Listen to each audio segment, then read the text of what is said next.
नमस्कार मैत्रिणी, मी सोनाली स्वागत करते तुमचं आजच्या एका नवीन व्हिडिओमध्ये। आजच्या व्हिडिओमध्ये आज आपण बघणार आहोत 41 साईजची कटोरी ब्लाउजची कटिंग। तर इथे बघा, त्याच्यासाठी हे दोन मी अस्तर घेतलेले आहेत आणि हे जे दोन आहेत ते आपले ब्लाउज पीस आहेत। या दोन एकाच कस्टमरचे हे ब्लाउज आहेत। तर या ब्लाउजची आज आपण कटिंग बघणार आहोत। तर त्याच्यासाठी मी 1 मीटर अस्तर घेतलेला आहे, कारण जे स्लीव्ज आहेत ते छोटे आहेत, त्यामुळे 1 मीटर मध्ये आपला ब्लाउज होऊन जाईल। तर इथे बघा, आपण ब्लाउज पीस साईडला ठेवून देऊया सगळ्यात अगोदर। आणि दोन्ही ब्लाउज पीस आपण एकत्रच कट करणार आहोत। तर दोन्ही पण ब्लाउज पीस सगळ्यात अगोदर असे एकावर एक व्यवस्थित ठेवून घ्यायचे आहेत।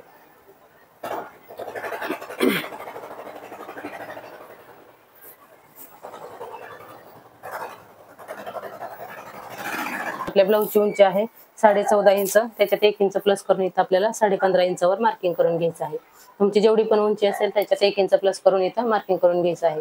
आणि मी आजची जी ब्लाउजची कटिंग आहे ती मी पेपर पॅटर्न ऑलरेडी काढलेले आहेत, त्याच्यावरूनच मी तुम्हाला इथं कटिंग दाखवणार आहे। कारण हे माझं रेग्युलरचं कस्टमर आहे, त्यामुळे त्यांच्या साईजचे इथे मी पेपर कटिंग काढून ठेवलेली आहे। याच्यावरून आज आपण कटिंग बघणार आहोत। ओके, तर इथे बघा, अशा दोन ठिकाणी आपल्याला उंचीचं मार्किंग करून घ्यायचं आहे आणि इथे एक सरळ लाईन आखून घ्यायची आहे। आता ही जी सरळ लाईन आखली तर आपल्याला शोल्डरचं माप टाकायचं आहे। तर आपली साईज आहे 41, तर त्याच्यासाठी इथे मी 5.5 इंचावर इथे बघा 5.5 इंचावर शोल्डरचं मार्किंग टाकणार आहे। आणि जे आपल्याला शोल्डर पट्टी ठेवायची आहे ते आहे रेडी आहे 2.5 इंच, त्याच्यात 1 इंच प्लस करून 3.5 इंचावर इथे मी शोल्डरची पट्टीचं मार्किंग करत आहे। त्याच्यानंतर इथे बघा, मुंडा टाकायचा आहे आपल्याला 6.5 इंच।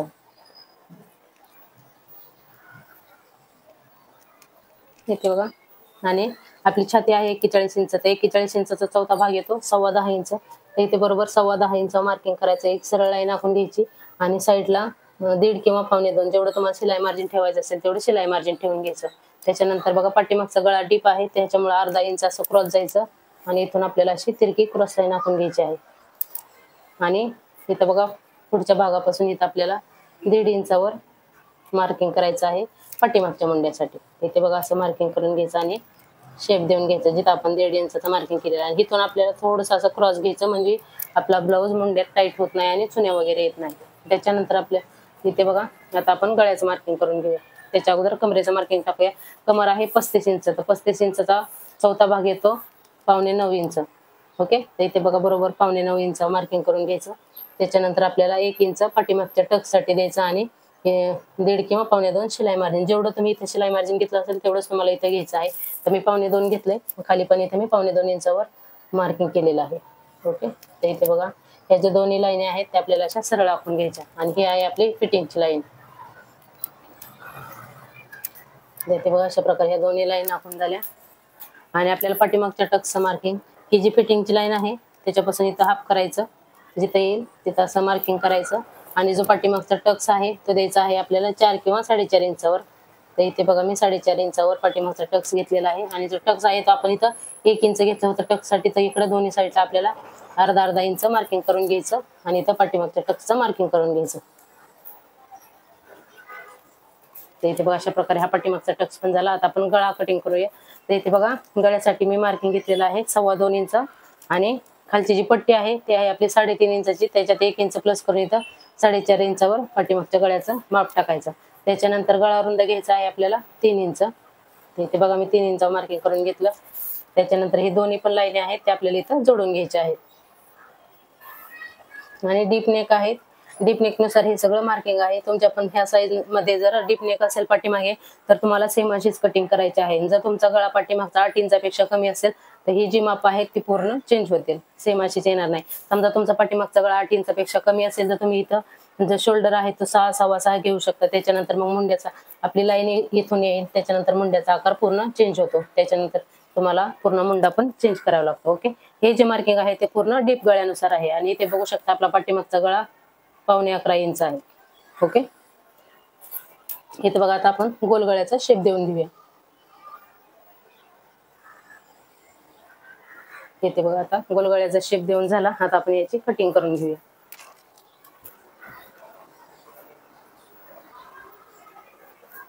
तर इथे बघा, कटिंग करायच्या अगोदर हे जे आपण आपले पॅटर्न आहेत ना कटोरीचे काढलेले, ते आपण मार्किंग करून घेऊया आणि नंतर कटिंग करून घेऊया।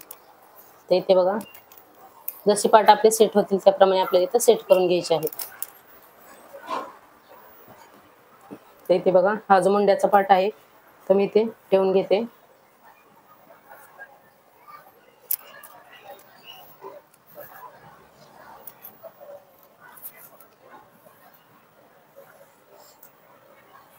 इथे बघा अशा प्रकारे. आणि तुम्ही पण जर असंच म्हणजे पेपर पॅटर्न कटिंग करून ठेवले असेल आणि साईज कमी जास्त असेल, समजा हा जर पॅटर्न आपला 40 साईजचा असेल आणि तुम्हाला जर 42 साईजची कटिंग करायची असेल तर कशा प्रकारे करू शकता ते सांगते मी तुम्हाला. आपण हा बॅक पार्ट कटिंग मार्किंग केलेला आहे पूर्ण, त्याच्यावर हा जो आपला पार्ट आहे ना मुंड्याचा, तर इथे बघा अशा प्रकारे ठेवायचा. अशा प्रकारे ठेवल्याच्या नंतर इथे बघा चेक करायचं की म्हणजे किती राहते, असं मार्किंग करून घ्यायचं. आता इथे बघा कमरेत थोडासा कमी आहे, त्याच्यानुसारच आपल्याला इथं साईडला वाढून घ्यायचं. तर इथे बघा 1/4 इंच कमी आहे, मग तेवढंच 1/4 इंच इथे बघा अशा प्रकारे वाढवायचं आणि ही लाईन आखून घ्यायची. इथे बघा अशा प्रकारे, म्हणजे आपले दोन्ही पण पार्ट सेम होतात. म्हणजे कमी साईजची जरी असली तरी आपल्याला त्याच्यावरून मोठ्या साईजची कटोरी कटिंग करता आली पाहिजे. आणि ही साईज समजा 38 साईजची असली तरी ह्याचप्रमाणे तुम्हाला चेक करायचं आहे. उंची कमी जास्त असेल तरी, आता ह्याची उंची जर कमी असेल, ह्याची कमी असते तर आपण इथून कमी करून घेतलं असतं, असं अर्धा इंच खालून अशी लाईन आखून. समजा ह्या जर ब्लाऊजची उंची समजा 13, 13.5, 14 अशी असते तर अशी कमी करायची, त्याने सुद्धा ब्लाऊज आपला बरोबर येतो. पण शक्यतो एकदम जर तुम्हाला परफेक्ट ब्लाऊज शिवायचा असेल तर तुम्हाला पेपर कटिंग करणं गरजेचंच आहे, केलंच पाहिजे. त्याने आपल्या ब्लाऊजमध्ये फिनिशिंग आणि फिटिंग दोन्ही परफेक्ट येतं. तर तुम्ही पेपर कटिंग करणं गरजेचंच आहे. पण कधी जर अर्जंट ब्लाऊज असेल तर तुम्ही या पद्धतीने कटिंग करू शकता. ओके. त्याच्यानंतर बघा इथं आपण कटोरीचा पार्ट असा क्रॉसमध्ये ठेवून घेऊया. क्रॉसमध्ये कसं आपले ही कपडा खेचला जातो, त्याला असं क्रॉस म्हणतात. तर इथे बघा इथं कटोरी ठेवून घेऊया. इकडच्या साईडला एक पट्टी नाही. ओके. तर इथं कटोरीचं मार्किंग करून घेऊया आपण.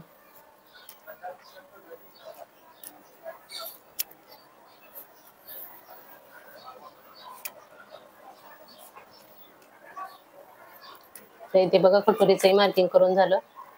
आता आपण योगपट्टीसाठी, आता ही मी नेहमी 2च पॅटर्न काढते. आता योगपट्टीचं मार्किंग किती करायचं, तर इथे बघा खालची पट्टी किती शिल्लक राहिलेली आहे, 2 इंच, 2.25 इंच आहे पाठीमागची. आणि पुढच्या साईडला आपण 3.5, म्हणजे नेहमी पण आपण पट्टी काढताना 3.5 आणि 2.5 इंचाची अशी काढायची योगपट्टी. तर इथे बघा मी 3.5 केलं. आणि हा पाठीमागचा पूर्ण भाग किती आहे, 12 इंच. मग योगपट्टीची साईज आपल्याला पूर्ण 12 इंच घ्यायची. तर इथे बघा येते 12 इंच. योगपट्टी आपण नंतर काढूया, कारण आपल्याला बाही कटिंग पण करायची आहे. मग बाही कटिंगला आपल्याला कपडा इथं कमी पडेल. मग बाही कटिंग झाल्याच्या नंतर आपण योगपट्टी कटिंग करून घेऊया. तर सगळ्यात अगोदर आपण बॅक पार्ट आणि ही फ्रंट पार्ट दोन्ही भाग आहेत ना, मुंडा आणि कटोरी, हे दोन्ही पण इथं आपण कट करून घेऊया.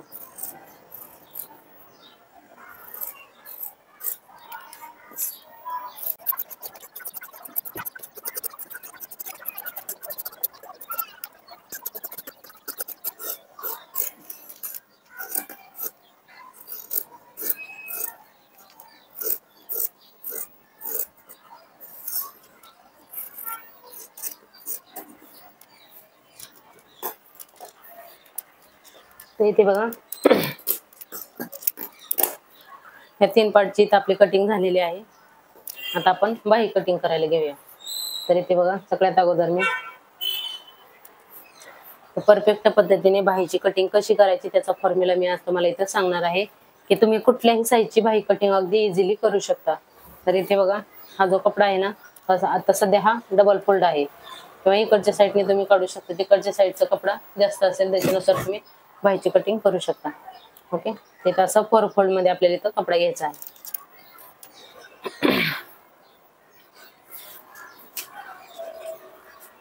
त्याच्यानंतर बाहीची उंची आहे आपली 6 इंच. ओके. त्याच्यात 1 इंच प्लस करून इथं आपल्याला 7 इंचावर मार्किंग करून घ्यायचं आहे. याच्यावर दिसत नाही, याच्यावर दाखवते मी तुम्हाला.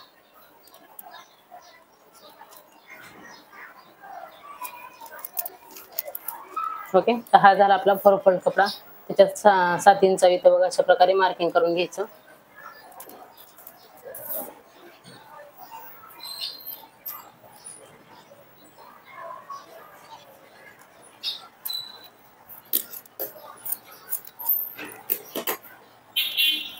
तर त्याच्यावर साईडला आपला कपडा कमी आहे, त्याच्यामुळे मी अर्धा इंच आतमध्ये हे करून असं त्याच्यावर इथे ठेवलेला आहे, म्हणजे तुम्हाला समजेल. त्याच्यानंतर आपल्याला इथं पण 7 इंचावर एक मार्किंग करून घ्यायचं आहे.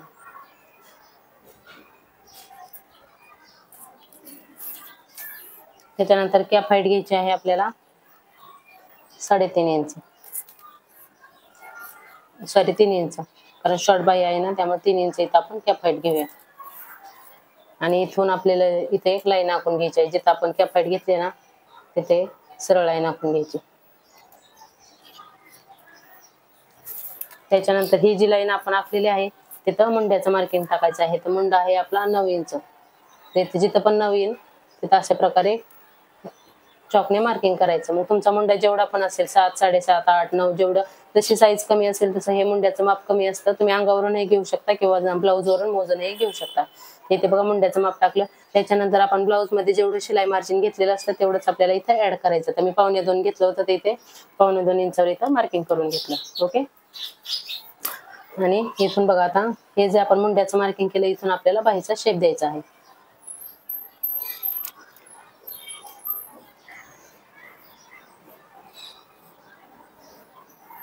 तर बघा इथे अशा प्रकारे बाहीचा शेप द्यायचा. त्याच्यानंतर इथं दंडगेर घ्यायचा आहे. तर दंडगेर आहे 7 इंच आणि 2.25 इंच आपलं शिलाई मार्जिन. ते आहेत आपल्या दोन फिटिंगच्या लाईन. इथे बघा अशा प्रकारे आपल्याला पूर्ण बाहीची कटिंग करायची आणि खूप सोपी पद्धत आहे ही बाही कटिंग करण्याची. आणि बाही अजिबात कमी वगैरे अजिबात पडत नाही. या पद्धतीने तुम्ही एकदा कटिंग करून बघा आणि ब्लाऊज पण शिवून बघा. नंतर मला कमेंट करून सांगा की ही पद्धत बरोबर आहे का नाही, म्हणजे तुम्हालाही समजेल.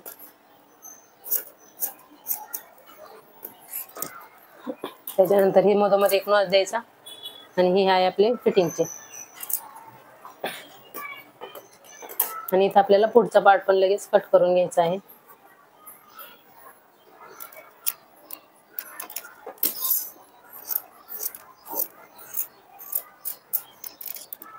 ओके. आणि आता हा एकच पार्ट काढलाय तर सेम असा दुसरा पार्ट पण आपल्याला काढायचा आहे, कारण बाहीला 2 ठिकाणी जॉईंट आहेत. इकडचे 2 आणि इकडचे 2 असे टोटल आपल्याला 4 जॉईंट द्यायचे आहेत. इथे बघा. आणि आता आपण योगपट्टी सारखी मार्किंग करूया.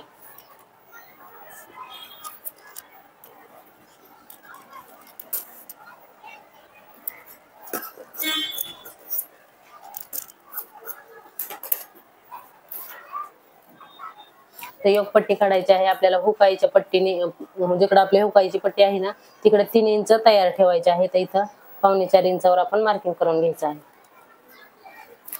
नाहीतर मग 3.5 आणि 3 इंचची पट्टी काढली तरीही चालते. त्याच्यानंतर आपली कमरेचा भाग होता टोटल 12 इंच. तर इथे बघा 12 इंच मार्किंग केलं.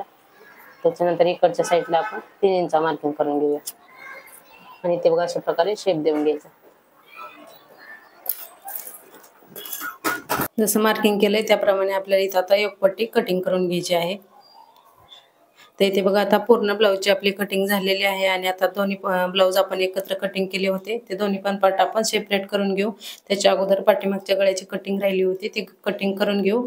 आणि शोल्डरच्या साईडला 1/2 इंच कट करून आपण शोल्डर उतार देऊया. म्हणजे गळ्याच्या साईडला, म्हणजे डीप नेक आहे ना त्याच्यामुळे शोल्डर उतार गळ्याच्या साईडला दिलेला आहे, जेणेकरून आपला गळा उतरणार नाही. ओके. तर इथे बघा दोन्ही पण ब्लाऊज आहेत ते मी सेपरेट करून घेतले. त्याच्यानंतर एक ब्लाऊज मी तुम्हाला ब्लाऊज पीसवर ठेवून कटिंग करून दाखवते. तर इथे बघा हा आहे आपला मेन ब्लाऊज पीस. याच्यावर आपण जे पेपर अस्तरचे कटिंग केलेले आहे ते अशा प्रकारे बरोबर सेट करून ठेवायचे आहेत. तर बघा मी कुठला पार्ट कुठे ठेवला आहे. सेम याच प्रकारे तुम्हाला सर्व ब्लाऊजचे जे पॅटर्न असते तर याच प्रकारे ठेवून ब्लाऊजची कटिंग करायची आहे. ओके. तर कसा वाटला व्हिडिओ कमेंट करून नक्की सांगा. आवडला असेल तर लाईक करा, शेअर करा आणि चॅनलवर नवीन असाल तर चॅनलला सबस्क्राईब नक्की करा. आणि साईडला जे बेल आयकॉन आहे तेही प्रेस करा, म्हणजे तुम्हाला येणाऱ्या सर्व व्हिडिओचं नोटिफिकेशन भेटत जाईल. अगदी फ्रीमध्ये तुम्ही सगळे आपले जे कटिंगचे याचे व्हिडिओ आहेत ते बघाल. आणि नंतर नेक्स्ट व्हिडिओमध्ये याचे आपण शिलाई बघणार आहोत. हे आहे आपलं 41 साईजचं कटोरी ब्लाऊजचं कटिंग. तुम्हाला जर ह्याची स्टिचिंग बघायची असेल तर आपलं बेल आयकॉन आहे ते प्रेस करून ठेवा, म्हणजे त्याचं नोटिफिकेशन तुम्हाला भेटेल. थँक्यू. पूर्ण व्हिडिओ बघितल्याबद्दल धन्यवाद.